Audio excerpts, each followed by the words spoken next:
નમસ્કાર મિત્રો, આજે આપણે ઇલેક્ટ્રિકલના ખૂબ જ મહત્વના પ્રશ્નો જોવા જઈ રહ્યા છીએ. કંડક્ટર, સેમિકન્ડક્ટર અને ઇન્સ્યુલેટર પર આધારિત ટોપ MCQ. આ પ્રશ્નો ITI, વાયરમેન અને કોમ્પિટિટિવ એક્ઝામ માટે ખૂબ જ ઉપયોગી છે. કંડક્ટર શું છે? A. વીજ પ્રવાહને અટકાવે.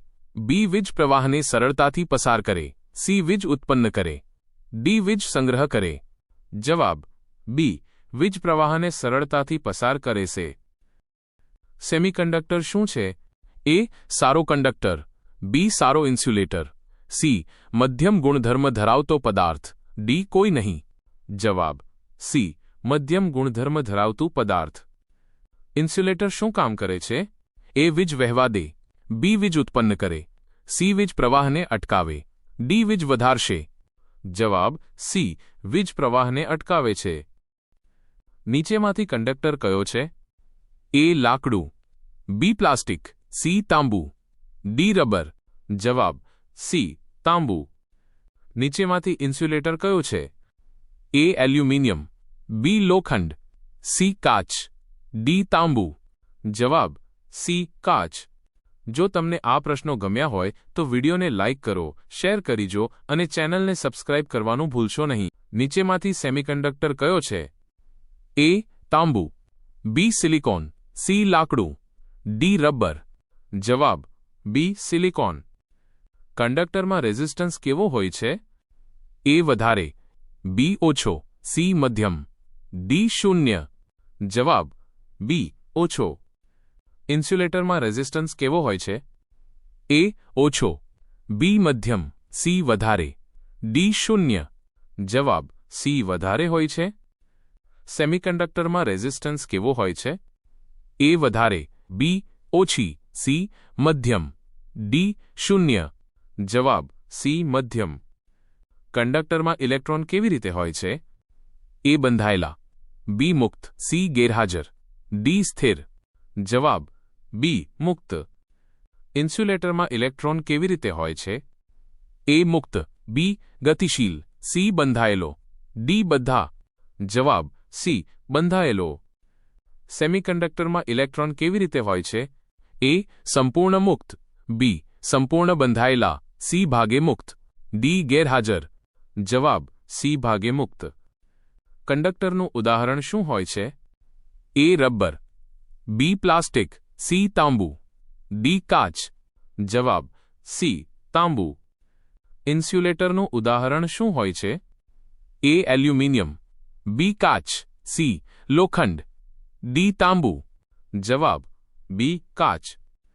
સેમિકન્ડક્ટરનો ઉપયોગ ક્યાં થાય છે? A. Wire. B. Switch. C. Electronic ઉપકરણ. D. ફ્યુઝ. જવાબ C. ઇલેક્ટ્રોનિક ઉપકરણમાં. કંડક્ટરમાં કરંટ કેવી રીતે વહે છે?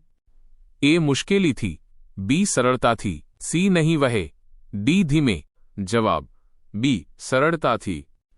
ઇન્સ્યુલેટરનો મુખ્ય ઉપયોગ શું હોય છે? A. કરંટ વહેવા દે. B. સુરક્ષા માટે. C. પાવર વધારવા. D. વોલ્ટેજ વધારવા. જવાબ B. સુરક્ષા માટે. સેમિકન્ડક્ટરમાં તાપમાન વધે તો શું થાય છે? A. કરંટ ઘટે. B. કરંટ વધે. C. ફેરફાર નહીં. D. બંધ થાય. જવાબ B. કરંટ વધે. કંડક્ટરમાં તાપમાન વધે તો શું થાય? A. કરંટ વધે. B. કરંટ ઘટે. C. ફેરફાર નહીં. D. શૂન્ય થાય. જવાબ B. કરંટ ઘટે. ઇન્સ્યુલેટરમાં કરંટ શું હોય છે? A. વધારે.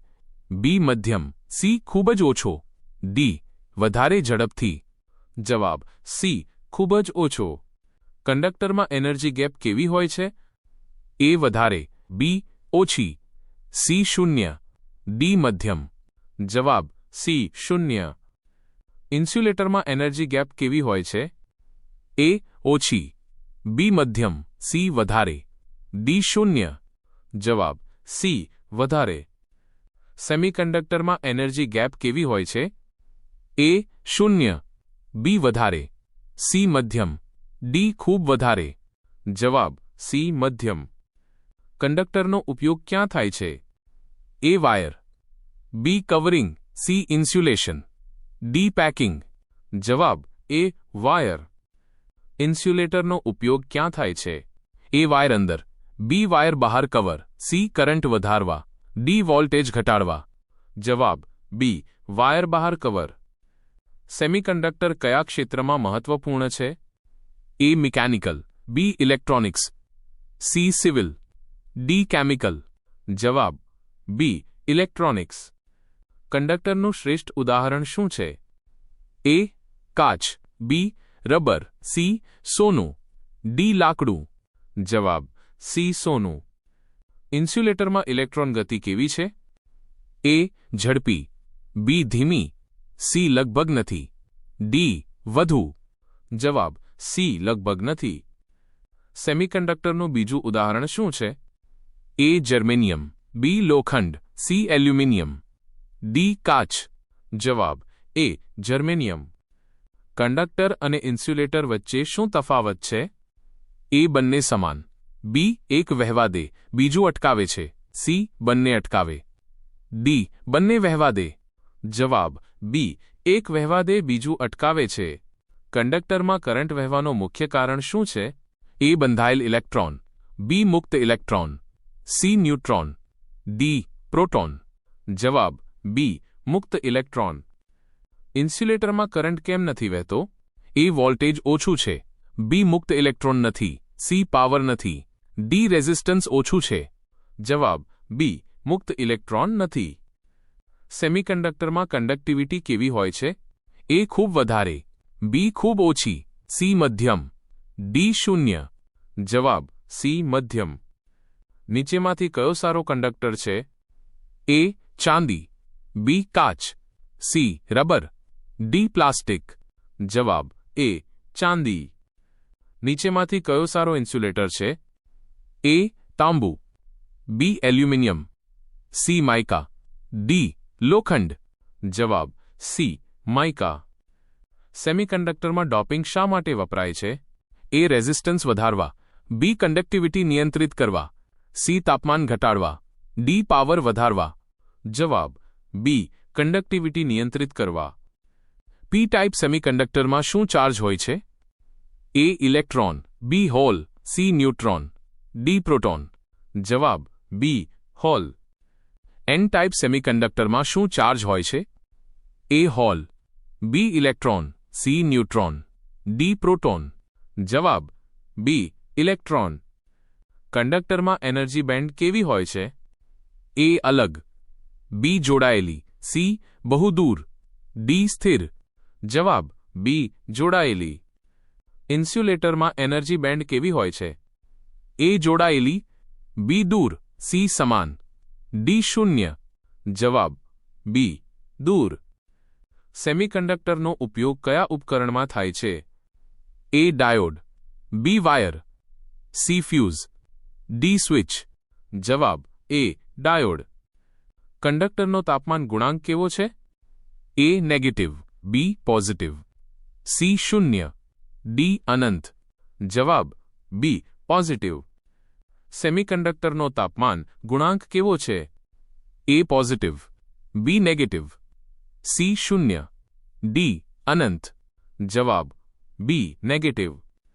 ઇન્સ્યુલેટરમાં તાપમાન વધે તો શું થાય?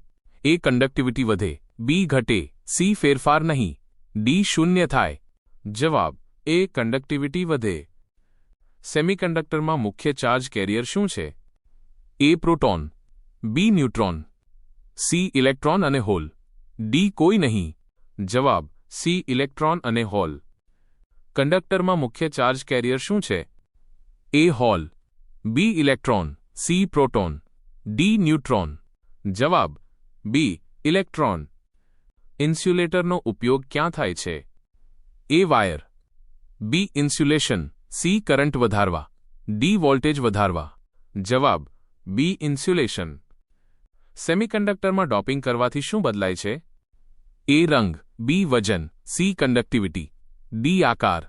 જવાબ સી કંડક્ટિવિટી.